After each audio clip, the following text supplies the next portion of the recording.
Au cœur du cinéma français, il se passe quelque chose de vraiment énorme. Le pouvoir vient de changer de main, et de façon spectaculaire. Alors oubliez les blockbusters, le vrai drame, il se joue en ce moment même, en coulisses. Et ça pourrait bien tout redéfinir pour l'ensemble de l'industrie. Et les mots utilisés sont forts, très forts. Victoire historique, bouleversement. On n'est pas du tout dans la langue de bois là. C'est le constat d'un véritable séisme qui a secoué une structure en place depuis des dizaines et des dizaines d'années. Les chiffres, eux, sont sans appel. Regardez ça, plus de 62% pour le Spiciak CGT. Le syndicat historique, le SNTP-CT, eh bien, il s'effondre à seulement 26%. Ce n'est même plus une défaite, c'est carrément une passation de pouvoir en bonne et due forme. Bon, au-delà des pourcentages, qu'est-ce que ça signifie concrètement ce résultat? Eh bien, c'est un tournant majeur pour toute l'industrie du cinéma en France. Il faut bien se rendre compte de ce que ça veut dire. Pendant près de 50 ans, c'était le même syndicat qui était à la manœuvre. Le même. C'est lui qui négociait les règles, qui défendait les droits de milliers de professionnels. Et là, d'un coup, tout a changé. La vraie question, c'est comment on en est arrivé là? Pour comprendre l'ampleur du choc, il faut d'abord s'intéresser à celui qui vient d'être détrôné, le SNTP-CT. Ce n'est pas n'importe qui, c'est un véritable monument. Le SNTP-CT, c'est une institution. Il a été fondé en 1937, ses membres étaient dans la Résistance, il a cofondé le Festival de Cannes, il a littéralement bâti l'écosystème du cinéma français tel qu'on le connaît. L'héritage est juste immense. Et au cœur de tout cet écosystème, on trouve le CNC, le Centre national de la cinématographie. Pour faire simple, c'est à la fois l'arbitre et le banquier du cinéma français. Une pièce absolument maîtresse, indispensable à la survie du secteur. Mais cette domination historique du SNTP-CT, elle prend racine dans un conflit très ancien. Une sorte de blessure jamais vraiment refermée qui a divisé le milieu pendant plus de 40 ans. Tout bascule en 1982.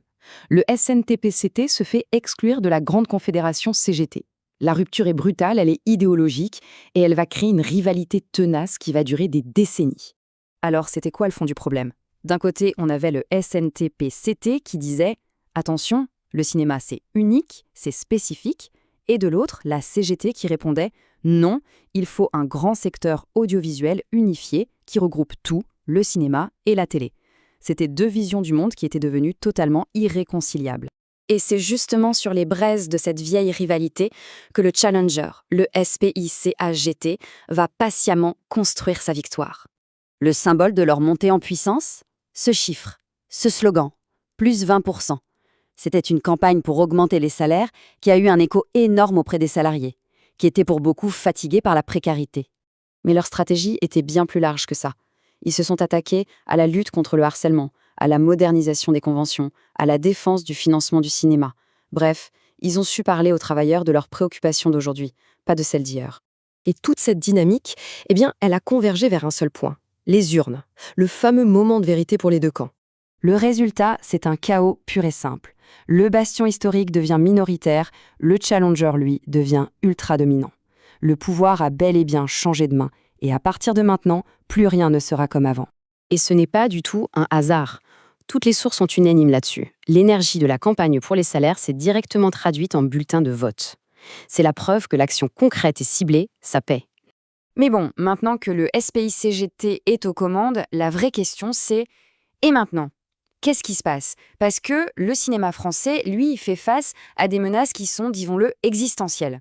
Et ces menaces, elles sont bien réelles. On entend des rumeurs sur une possible suppression du CNC, les budgets sont en baisse, le soutien à la création est de plus en plus fragile, et il y a cette pression idéologique de l'extrême droite qui se fait de plus en plus forte. C'est l'avenir même du modèle du cinéma français qui est en jeu.